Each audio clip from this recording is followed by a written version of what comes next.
कि education ministry, NTA अपना पल्ला नहीं झाड़ सकती कि हमारा कोई दोष नहीं है। कैसे एक स्टूडेंट को एंश्योर किया जाए कि वो जो परीक्षा दे रहा है वो बिना मैनिपुलेशन के है, वो बिना किसी फ्रॉड के है, कैसे उसमें वो फीलिंग को रिस्टोर किया जाए, सरकार इसका जवाब दे। जब most prestigious exam like JEE, joint entrance exam for IITs and NITs में जब इस तरह की बातें आ रही है, तो हम भविष्य के किस तरह के प्रोफेशनल देश को देना चाहते हैं। आप क्रोनोलॉजी समझिए, और आज ये बात देश के भविष्य की बात है, इसलिए इस क्रोनोलॉजी को समझना बहुत जरूरी है। शुरुआत होती है व्यापम से, फिर आता है एसएससी 2017, फिर आता है सीबीएसई 2018 कक्षा 10 और कक्षा 12, फिर आता है 28 एंट्रेंस एग्जाम हरियाणा के, फिर आता है जेईई मेन 2020, और अब लेटेस्ट अवतार आया है जेईई मेन 2021। इन सब परीक्षाओं में क्या चीज कॉमन है? एक ही चीज कॉमन है, देश के भविष्य के साथ, देश के छात्रों के साथ खिलवाड़ हुआ है इन सारी परीक्षाओं में। और महत्वपूर्ण विषय उठाना चाहते हैं, इन सारे परीक्षाओं के लिए दोषी कौन है? क्यों ऐसा हुआ कि आज जेईई मेन और जेईई से महत्वपूर्ण कक्षा 12 के बाद हिंदुस्तान में कोई परीक्षा नहीं है? जेईई वो परीक्षा है जिसके आधार पे एनआईटीज हो, जिसके आधार पे सेंट्रली फंडेड इंस्टीट्यूट्स हो, जिसके आधार पे स्टेट गवर्नमेंट फंडेड इंस्टीट्यूट्स हो, जिसके आधार पे IIT Indian institute of technology हो, जिसके आधार पे triple IT Indian institute of information technology हो। उन अंकों के आधार पे छात्रों को, छात्राओं को वहां पे एडमिशन मिलता है। और खबर क्या आती है? खबर आती है कि जो कंप्यूटर बेस्ड एग्जामिनेशन हो रहा है उसमें कोई और सुदूर जगह पे बैठा हुआ व्यक्ति रिमोट एक्सेस लेके उस व्यक्ति के सवाल हल कर रहा है। अब आप बताइए, कक्षा 12 का छात्र, जो मुझे ऐसा लगता है क्योंकि मैंने भी इस परीक्षा को बहुत नजदीक से देखा है, कम से कम 2 से 3 साल तक वो 10-10, 12-12 घंटे तैयारी करता है। जब उसको ये पता चलता है कि कोई और किसी व्यक्ति के सवाल हल कर रहा है, उसकी सीट जो थी वो कोई और लेके जा रहा है, तो उस पे क्या होती होगी? Paper leak government is answerable to every youth of our country, because you are taking that youth seat, you are taking that deserving candidate seat, you are giving that seat to someone else, and this point is important। ये बात आज इसलिए भी महत्वपूर्ण हो जाती है कि अगस्त 2021 में जो बेरोजगारी का आंकड़ा आया सीएमआई के द्वारा, उसमें 8.32%, 8.32% इज द अनएम्प्लॉयमेंट रेट, और एक माह में 15 लाख लोगों ने अपना रोजगार गंवाया। रोजगार आप देते नहीं, परीक्षाएं आप पेपर लीक, आपका तो इतिहास है, व्यापम में क्या हुआ पूरे देश ने देखा। आज तक कितने लोगों की जान गई, व्यापम में क्या हुआ सबको पता है, आपका इतिहास है। जो बात 2020 जेईई मेन में असम में एक बच्चे की जगह किसी दूसरे बच्चे ने परीक्षा दे दी थी, वो याद होगा आपको, एक बड़ा स्कैंडल हुआ था 2020 में। अब 2021 में क्या हो रहा है कि आप परीक्षा में व्यक्ति बैठा है पर कोई और उसकी जगह परीक्षा दे रहा है। ये क्रोनोलॉजी आज आपको और हमको और देश को समझने की जरूरत है। पहले मैं आगे बढ़ूं, इससे पहले आपको इसका एक पूरा वृहद दृष्टिकोण देना चाहता हूं। National testing agency, NTA, national testing agency Bharat सरकार के डायरेक्ट कंट्रोल में काम करने वाली एक बॉडी है, जिसका निर्माण नवंबर 2017 में कैबिनेट के अप्रूवल के बाद हुआ। और उसको क्या दायित्व दिया गया कि देश के 12 बड़े एंट्रेंस एग्जाम वो कंडक्ट कराएगी। मैं उनके नाम आपके सामने देना चाहता हूं। IIT JEE Main, national eligibility cum entrance NEET जिसको कहते हैं मेडिकल परीक्षा के लिए, कॉमन मैनेजमेंट एप्टीट्यूड टेस्ट जो कि एमबीएस के लिए, ग्रेजुएट फार्मेसी एप्टीट्यूड टेस्ट जो कि बी फार्मा के लिए, यूजीसी नेट और सीएसआईआर नेट जो कि लेक्चरशिप और हायर एजुकेशन में जो लोग अपना रिसर्च में कैरियर बनाना चाहते हैं उनके लिए, Indian institute of foreign trade IIFT के एंट्रेंस एग्जाम के लिए, जेएनयू के एंट्रेंस एग्जाम के लिए, इग्नू की पीएचडी के एंट्रेंस एग्जाम के लिए, ICAR Indian council of agriculture research के सारे एंट्रेंस एग्जाम के लिए, national council for hotel management के सारी परीक्षा के लिए, और तो और दिल्ली यूनिवर्सिटी के एंट्रेंस एग्जाम के लिए। ये सारे 12 परीक्षाएं कौन कराती है? National testing agency. और उसकी टेस्टिंग एजेंसी में क्या हुआ था पिछली साल आसाम में एक बच्चा टॉप कर जाता है और बड़ा स्कैंडल हुआ था, आप लोगों को याद होगा। पता चला उसकी जगह किसी और ने परीक्षा दे दी।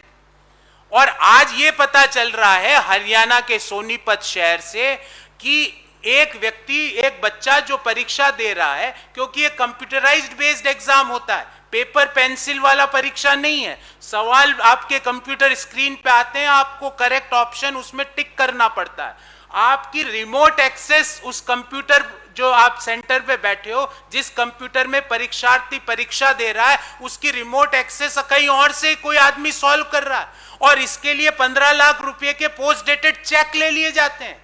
12 से 15 लाख रुपए की उस व्यक्ति की आईडी, उस व्यक्ति की जो बच्चा दे रहा है उसके मार्कशीट 10वीं और 12वीं की आपके पास रख ली जाती है और बोला जाता है कि आपका एनआईटीज में एडमिशन सुनिश्चित। ये आप 2 क्राइम कर रहे हो। नंबर फर्स्ट क्राइम क्या है कि आप एक डिजर्विंग कैंडिडेट की सीट खा रहे हो, और नंबर 2 क्राइम क्या है कि आप एक जो मोस्ट प्रेस्टिजियस, मैं व्यक्तिगत रूप से मानता हूं कि कक्षा 12 के बाद हिंदुस्तान में आईआईटी जेईई से प्रेस्टिजियस कोई एग्जाम नहीं है। उस मोस्ट प्रेस्टिजियस परीक्षा में पिछले 70 साल में ऐसा नहीं हुआ। माननीय प्रधानमंत्री जी, पहली बार यह हो रहा है कि जेईई मेन के पर्चे लीक हो रहे हैं। जेईई मेन में कोई और परीक्षा देने जा रहा है बच्चे की जगह। जेईई मेन की आप रिमोट एक्सेस देके दूसरे लोग उसकी जगह परीक्षा दे रहे हैं। ध्यान रहे, मैं आपको बताना चाहता हूं, आईआईटी जेईई मेन साल में 4 दफा होती है और 22 लाख लोग इसमें बच्चे रजिस्टर्ड एप्लीकेंट है। छोटा नंबर नहीं है। और 4 में से जो बेस्ट आपका अंक है उसको वो ले लिया जाता है और उसके आधार पे जेईई एडवांस होता है। जेईई एडवांस के आधार पे फाइनल मेरिट लिस्ट बनती है सिर्फ आईआईटी की, पर जेईई मेन जिसकी हम बात कर रहे हैं वो एनआईटीज के लिए वो फाइनल है, वो स्टेट फंडेड इंस्टीट्यूट्स के लिए वो फाइनल है, वो सेंट्रली स्पॉन्सर्ड एजुकेशनल इंस्टीट्यूट्स के लिए फाइनल है। मतलब आपको एनआईटी जयपुर या एनआईटी जमशेदपुर में अगर एडमिशन चाहिए तो वो जेईई मेन के आधार पे ही होता है, और जेईई मेन के आधार पे ही जेईई एडवांस का मेरिट लिस्ट आती है और जेईई एडवांस के आधार पे आईआईटी का एडमिशन होता है। जो परीक्षा 26 अगस्त, 27 अगस्त, 31 अगस्त, 1 सितंबर और 2 सितंबर को जेईई मेन की परीक्षा संपन्न हुई, उसमें पाया गया कि एक कंपनी, और उस कंपनी का नाम भी मैं आपको बताना चाहूंगा, उस कंपनी का नाम है मैं आपको बताता हूं, उस एक कंपनी के एफिनिटी एजुकेशन प्राइवेट लिमिटेड, उसके डायरेक्टर, उसके एम्प्लॉइज क्या कर रहे थे ये लोग काम? ये कह रहे थे छात्रों को कोई जरूरत नहीं है पढ़ने की, आप जाके बैठो कंप्यूटर के सामने, हम आपको रिमोट एक्सेस दे देंगे। कोई और, मतलब जैसे आपके कंप्यूटर स्क्रीन पे कोई और परीक्षा के सवाल भी पढ़ रहा है और उत्तर भी क्लिक कर रहा है, उसको बस बैठना है। ये मामला सामने आता है तो क्या पूरी परीक्षा प्रणाली पर एक सवाल चिन्ह उत्पन्न नहीं हो जाता? और जब जेईई मेन में ये हुआ है तो जब एनटीए नेशनल टेस्टिंग एजेंसी 12 और परीक्षाएं लेती है उसमें नहीं हुआ होगा, इस बात की क्या गारंटी है? आज ये मामला सामने आया, पिछली साल नहीं हुआ होगा उसकी क्या गारंटी है? उसके पिछली साल नहीं हुआ होगा उसकी क्या गारंटी है? और रेस्पॉन्सिबिलिटी किसकी है? आप अपनी जिम्मेवारी से नहीं भाग सकते। नेशनल टेस्टिंग एजेंसी का निर्माण इस तरह की परीक्षाओं को कंडक्ट करने के लिए एमएचआरडी द्वारा किया गया था, तो क्या एनटीए जिम्मेवार नहीं है? इस बाबत हमारे 5 प्रश्न और 5 डिमांड्स हैं। हाउ, कैसे एक स्टूडेंट को एंश्योर किया जाए कि वो जो परीक्षा दे रहा है वो बिना मैनिपुलेशन के है, वो बिना किसी फ्रॉड के है, कैसे उसमें वो फीलिंग को रिस्टोर किया जाए, सरकार इसका जवाब दे। हमारा दूसरा सवाल है, जब most prestigious exam like JEE, joint entrance exam for IITs and NITs में जब इस तरह की बातें आ रही है, तो हम भविष्य के किस तरह के प्रोफेशनल देश को देना चाहते हैं?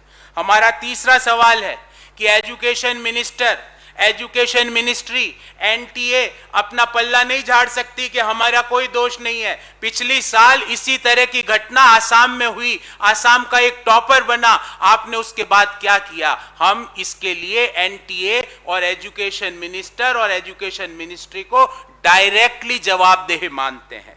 हमारा चौथा प्रश्न है, 22 लाख लोग, बच्चे जब जेई मेन दे रहे हैं, आप कैसे इंश्योर करोगे कि ट्रांसपेरेंट एग्जाम उनका हो रहा है, फेयर एग्जाम उनका हो रहा है, बिना किसी मैनिपुलेशन का एग्जाम हो रहा है? इसको आप कैसे इंश्योर करोगे? और अंत में हम चाहते हैं कि सिटिंग सुप्रीम कोर्ट के जज की अध्यक्षता में एक इंक्वायरी कमेटी बैठे और पता लगाए, क्योंकि ये व्यापम वाले लोग हैं, इनकी रग रग में लीकेज है, इनकी रग रग में चीजों परीक्षाओं में धांधली करना है। तो सुप्रीम कोर्ट के सिटिंग जज की अध्यक्षता में एक समिति बने और पिछले 7 सालों में, 7 इयर्स, पिछले 7 सालों में जो भी प्रमुख एंट्रेंस एग्जाम हुए हैं उनकी जांच हो और पता लगाए कि कौन कौन से लोग, कौन कौन सी मिनिस्ट्रीज, कौन कौन से मिनिस्टर से एसोसिएट लोग इन चीजों में लिप्त थे और क्यों लोग हिंदुस्तान के बच्चों के साथ खिलवाड़ हुआ। मैं शॉर्टली अपनी बात अंग्रेजी में कहूंगा, फिर माननीय अलका लांबा जी से अनुरोध करूंगा, उसके उपरांत नीरज भाई को रिक्वेस्ट करूंगा कि वो अपनी बात आपके सामने रखे। Please understand the chronology. It started from Vyapam to SSC 2017 to CBSE class 10th and 12th in 2018 to 28 entrance exams conducted by Government of Haryana to JEE Main 2020 in Assam to JEE Main 2021 now. Only one thing is common in all the above exams, that the examination conducting body had messed up the future of the young students of our country. Paper leak government is answerable to every youth of the country who is not able to get a deserving job or a seat in a reputed institute due to endless paper leaks which we are having in last 7 years. The situation becomes more alarming because the unemployment rate in the country, as per CMIE, August 2021 data, had reached to the level of 8.23%. Only in the month of August 2021, 15 lakh people had lost their employment. Now, what is the event? National Testing Agency, which is a body formed by Government of India, approved by the Union Council of Ministers, established in November 2017 to conduct the entrance exams in our country. And these entrance exams are not small time entrance exam.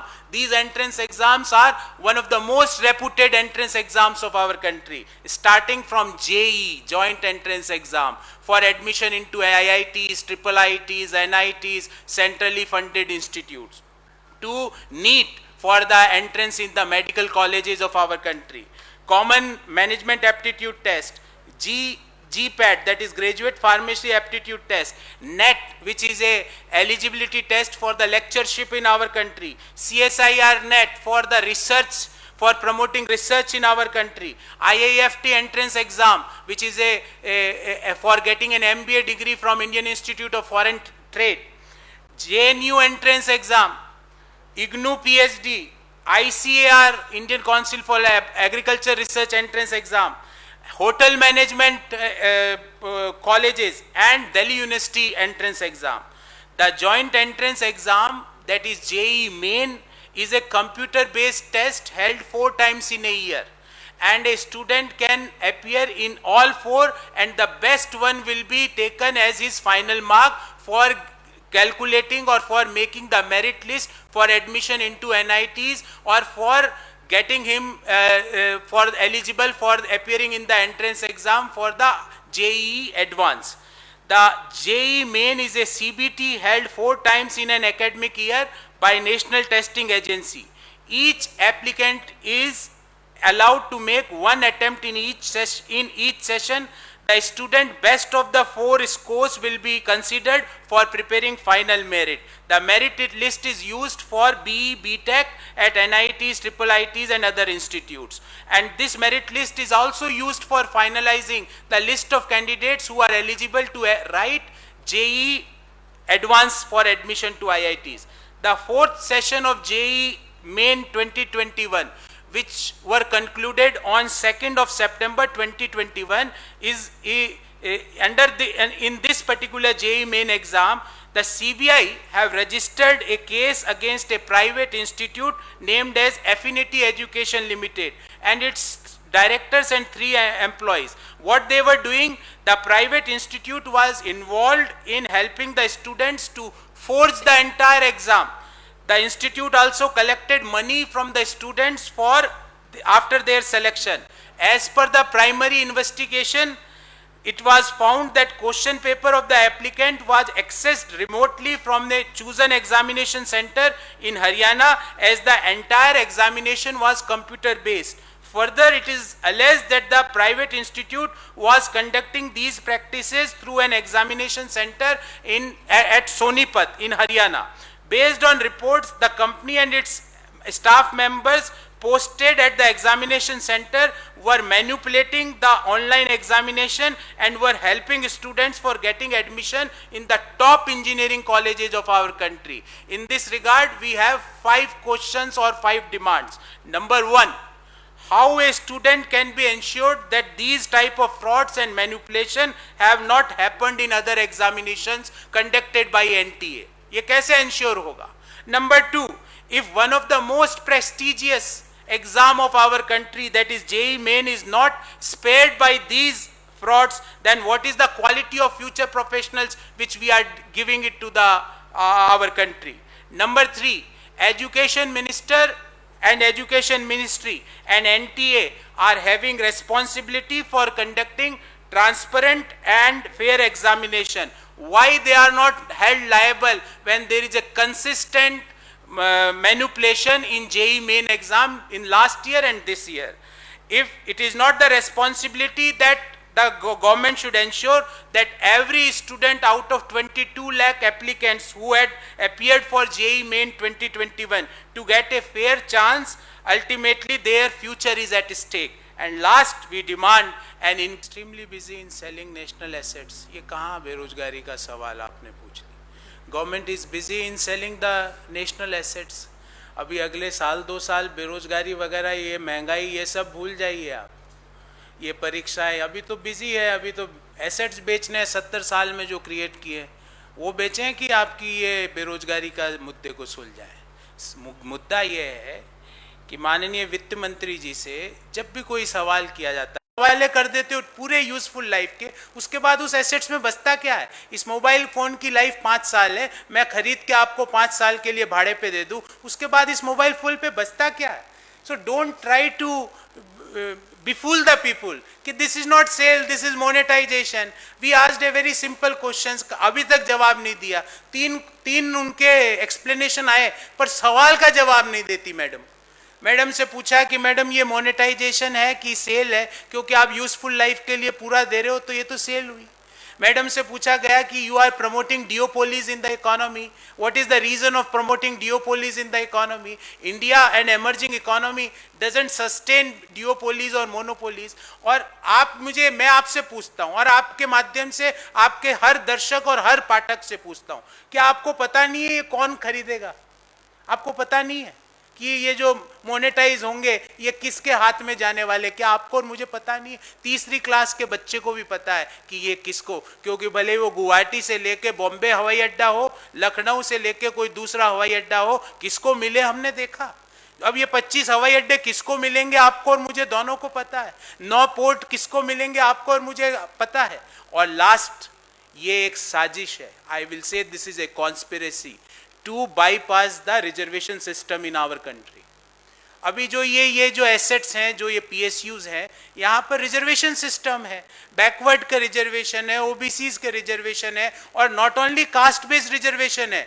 ये जो assets जो बने, invest हुए, जो governments ने 70 साल में किए, वो जैसे कोई मान लो हिमाचल का कोई एरिया अंडर डेवलप्ड है तो वहाँ पे एसईजेड बनाया, आज वहाँ पे फार्मा की बहुत बड़ी बड़ी कंपनियां हैं।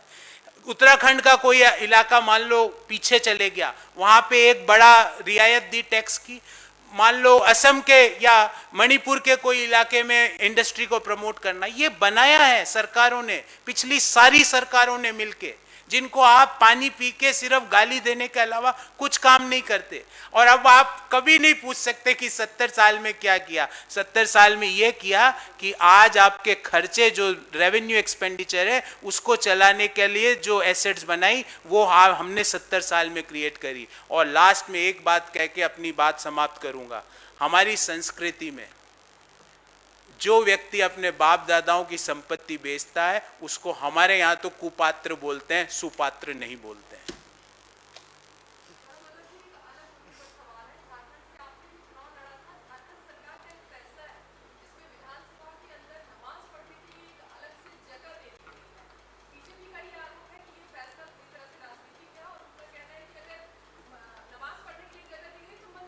तो मैं इस प्रेस वार्ता के बाद इसका जवाब आपको व्यक्तिगत रूप से दे दूंगा, क्योंकि अभी मैं चाहता था कि इसी मुद्दे पे हम बात करें, फिर बाइफरकेट हो जाए। पर मैं आपको जवाब जरूर दे के जाऊंगा, मुझे पूरी जानकारी है इस बारे में।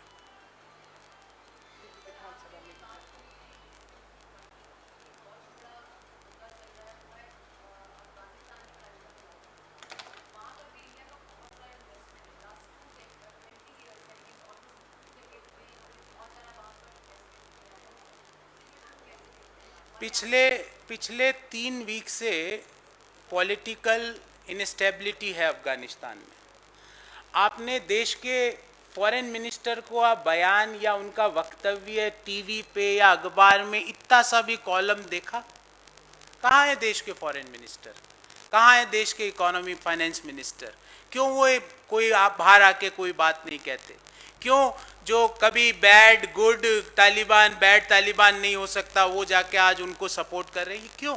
और आपकी पॉलिसी क्या है? हम तो आपके साथ खड़े हैं आज, क्योंकि ये बाहर विदेशी मुल्क का मामला, हम तो आपके साथ खड़े हैं। हमारा सिंगल क्वेश्चन है, please let us know what is your policy regarding Afghanistan, what is your policy regarding Taliban, please share with the country. एक हिंदुस्तानी होने के नाते मुझे जानने का, आपको जानने का, आपके हर दर्शक और पाठक को जानने का अधिकार है कि आपके अफगानिस्तान के बारे में पॉलिसी क्या है, क्या है आपकी नीति। आप डिप्लोमेसी का जो निम्न स्तर, मैं इसको, I am sorry to use this word, but this is the lowest level of diplomacy, because you don't have any diplomacy, you don't have any policy, you are just trying to make a disaster management। disaster management का इधर कुछ हुआ तो इधर चले गए, इधर कुछ हुआ तो उधर से लेके इधर चले गए। 2-3 वीक आपने लोगों को डाइवर्ट करके रखा। 2-3 वीक आपने जो 900 रुपये पार जो गैस सिलेंडर भाव हो गए, उसको डाइवर्ट करके रखा। 2-3 वीक जो आप अनएम्प्लॉयमेंट 15 लाख लोगों की नौकरी गई अगस्त में, उसको डाइवर्ट करके रखा। आप नए नए तरीके ढूंढते हो, आप नए नए इश्यूज को खोजते हो। अब मैं आपको, मतलब कोई टीवी का जो अदाकार का स्वर्गवास हो जाता है तो आप उसके पीछे लग जाओगे। अभी मान लो किसी और का कुछ हो जाए तो आप उसके पीछे लग जाओगे। अब अफगानिस्तान के पीछे मैंने तो एक सवाल पूछा भारत सरकार का। भारत सरकार का फॉरेन मिनिस्टर साहब कौन है? शायद प्रधानमंत्री जी को भी शायद याद नहीं होगा, क्योंकि उन्होंने इतने मिनिस्टर्स अपॉइंट कर रखे हैं। भारत सरकार के फॉरेन मिनिस्टर साहब का क्या वक्तव्य है, क्या बयान है?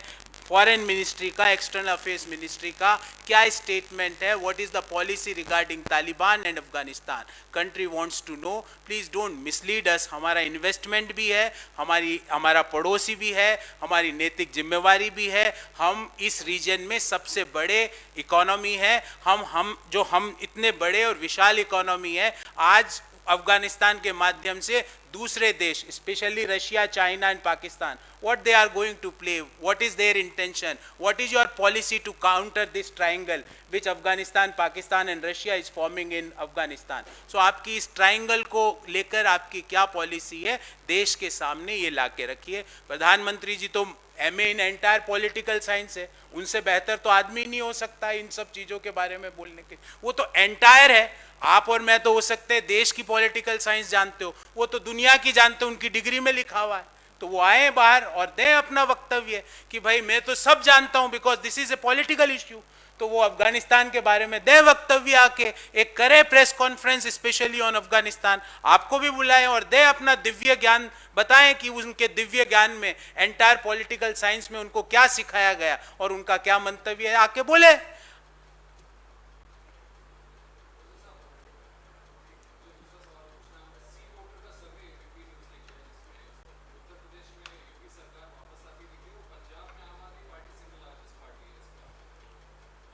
देखिए, मैं किसी भी सर्वे की विश्वसनीयता पे कोई कमेंट नहीं करना चाहता, पर जो एजेंसी का आपने नाम लिया उसका एम्पेरिकल अगर आप स्टडी करेंगे तो आप पाएंगे कि उनके 60 से 70% समय उनके जो सर्वे है उनके बिल्कुल उल्टे रिजल्ट आते हैं. आई एम सॉरी टू से, मैं स्टैटिस्टिक्स समझता हूँ, मैं सर्वे भी करना मुझे मोटा मोटी आता है. आई एम सॉरी टू से कि वो किस तरह सर्वे करते हैं, क्या उनका एम्पेरिकल डेटा है. बिकॉज एक वर्ड होता है हिस्टोरिकल सिमुलेशन, मतलब आदमी का हिस्ट्री देख के फ्यूचर प्रेडिक्ट करना. तो उनकी हिस्ट्री 70% गलत है, तो उसके बारे में मैं आपके सामने क्या मंतव्य रखूं. उन्होंने तो ये भी कहा था कि छत्तीसगढ़ में बीजेपी की सरकार बन रही है, वहाँ अभी ढूंढे MLA नहीं मिल रहे हैं छत्तीसगढ़ में बीजेपी के. उन्होंने तो कहा था राजस्थान में फलाने की टक्कर है, कांटे की टक्कर बोलते थे वो, कांटा पता नहीं उनका एक शब्द है. अब वो कहाँ है कांटे की टक्कर, वहाँ तो 70 MLA हैं भारतीय जनता पार्टी के, कहाँ गई कांटे की टक्कर. तो मैं उस पर कोई बोलते थे 100% 200 पार शिवराज जी, हमने सरकार बनाई, सबसे ज्यादा विधायक हमारे हुए, उसके बाद क्या हुआ देश ने और आपने, हम दोनों ने देखा. तो इस एजेंसी के बारे में I don't take this very seriously. This is one of the survey and I don't want to say anything more on this because उनका एम्पेरिकल डाटा इतना खराब है कि उसके बारे में ज्यादा स्टेटमेंट देना मेरे ख्याल से गलत है.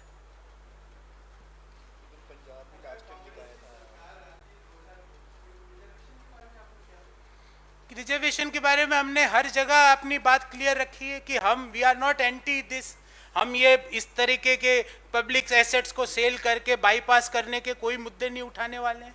आप क्या कर रहे हो, आपने देखा पहले तो मोहन भागवत जी का क्या स्टेटमेंट था रिजर्वेशन के बारे में, खुलेआम उन्होंने रिजर्वेशन को चैलेंज किया. जब उनको भारतीय जनता पार्टी के लोगों ने घेरा तो वो उन्होंने अपना स्टेटमेंट वापस ले लिया. फिर अब इस तरह की जो ये मोनेटाइजेशन क्या है, ये रिजर्वेशन को बाईपास करने के तरीके हैं. We are committed for the welfare of the backward region of the SC, ST and OBC community of our country. We are committed for this. Thank you. National Dastak की आपसे गुजारिश है कि अगर इसको बचाना चाहते हैं तो नेशनल दस्तक को सब्सक्राइब करने के लिए रेड कलर के सब्सक्राइब बटन को दबाएं, फिर बेल आइकन की घंटी दबाएं. नेशनल दस्तक को बचाने के लिए बहुत जरूरी है कि हर खबर को शेयर करें, लाइक करें, कमेंट जरूर करें.